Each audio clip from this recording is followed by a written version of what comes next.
What's up, guys, and welcome back to my reading journey. Hope we're all doing absolutely fantastic. And today, as usual, we're gonna continue with the Daily Stoic. So today we're gonna have two more meditations out of it, and let's get started.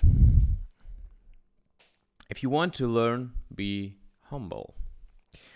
Throw out your conceited opinions, for it is impossible for a person to begin to learn what he thinks he already knows.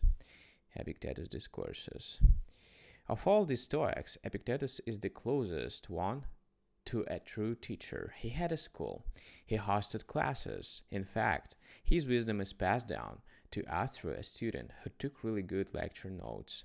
One of the things that frustrated Epictetus about philosophy students, and has frustrated all college professors since time began, is how students claim to want to be taught but really secretly believe they already know everything. The reality is that we are all guilty of thinking we know it all, and we'd all learn more if we could set that attitude aside. As smart or successful as we may be, there is always someone who is smarter, more successful, and wiser than us. Emerson put it well: every man I met is my master in some point, and in that I learn of him.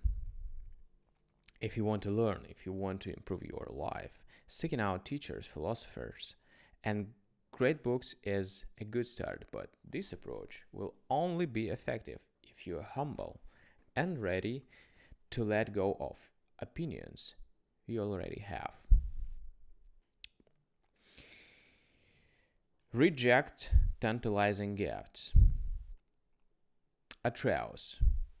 Who would reject the flood of fortune's gifts? Theastus. Anyone who has experienced how easily they flow back. Seneca. Theastus. Theastus is one of Seneca's darkest and most disturbing plays. Even 2,000 years later, it remains a classic of the revenge genre.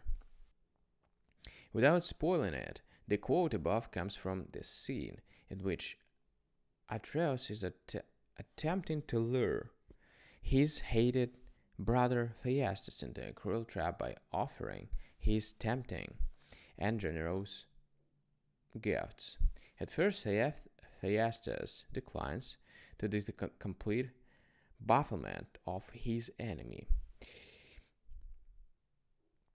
We are typically surprised when someone turns down an expensive gift or a position of honor or success. General William T.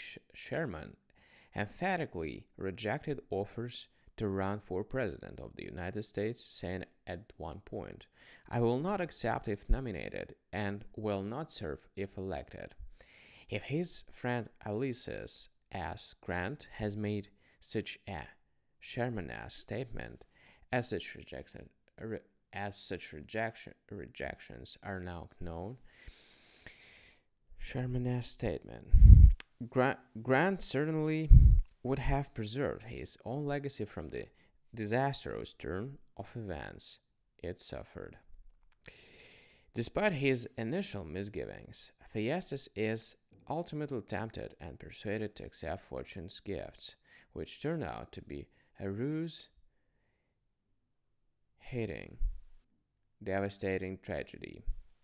Not every opportunity is fraught with danger, but the play was intended to remind us that our attraction towards what is new and shiny can lead us into serious trouble. Alright, guys, so that was a short session, and we're gonna continue tomorrow. Thank you for joining me today. See you tomorrow. Bye.